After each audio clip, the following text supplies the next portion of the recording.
Jyothish Kumar ട്രസ്റ്റും Edavanna EMC ഹോസ്പിറ്റലും സംയുക്തമായി Othayi ലൗഷർ special സ്കൂളിൽ സൗജന്യ മെഡിക്കൽ ക്യാമ്പ് സംഘടിപ്പിച്ചു. ആര്യടൻ ഷൗക്കത്ത് MLA ഉദ്ഘാടനം ചെയ്തു.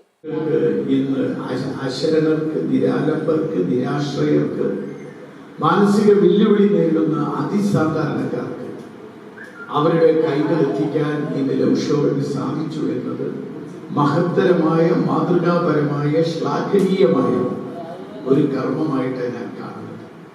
എന്തായാലും അതിന് മുനീറിനെയും സംഘത്തെയും അതുപോലെ തന്നെ ഇവിടെയുള്ള നമ്മുടെ ഗഫൂറിനെയും ഒക്കെ എങ്ങനെയാണ് അഭിനന്ദിക്കേണ്ടത്?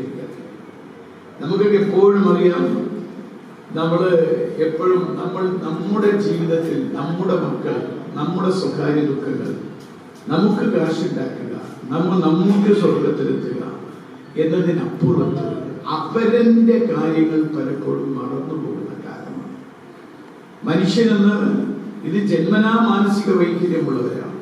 ഇന്ന് നമ്മൾ ആലോചിക്കുക, നമ്മുടെ ചെറിയ മക്കൾ പോലും ഇന്ന് മാനസികമായ യഥാർത്ഥ മനസ്സുള്ള ആളുകൾ, ബുദ്ധിയും വിവേകവും വിചാരവും ഉള്ള ആളുകൾ രാസലഹരി ഉപയോഗിച്ച് മാനസികപരമായി താളം തെറ്റാൻ ബോധപൂർവം ശ്രമിക്കുന്ന കാലമാണ്. നന്നായി പഠിക്കുന്ന മക്കൾ ഇന്ന് ഫുൾ A+ കിട്ടി നല്ല രീതിയിൽ മുന്നോട്ട് പോയ മക്കൾ രാസലഹരിക്ക് അടിമപ്പെട്ട് മാനസിക വിഭ്രാന്തിയുള്ളവരായി മാറുന്നു.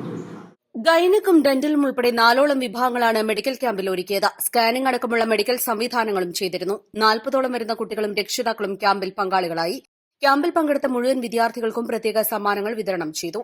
Love Shore general secretary UA Muneer അധ്യക്ഷനായി. EMC hospital MD K Mansoor മുഖ്യാതിഥിയായി. ഊർങ്ങാട്ടിരി ഗ്രാമപഞ്ചായത്ത് standing committee chairperson K Kunjani, Edavanna ഗ്രാമപഞ്ചായത്ത് അംഗം ജമീല ലത്തീഫ്, ഊർങ്ങാട്ടിരി ഗ്രാമപഞ്ചായത്ത് അംഗം Sathyan, principal Rajani, coordinator CT Abdul Gafoor, PTA president T Shareef, Jyothish Kumar, trust convener Raheem Thencheri, Kakku foundation convener Ashraf Pulikkal, Anoop Maithra, Manoj Kavanoor, Kunjani Thencheri, Kabeer IT Areekode, Bappu Firdous, Manoj Babu Edavanna, Baby Sahar Shantha തുടങ്ങിയവർ സംസാരിച്ചു. East live Edavanna.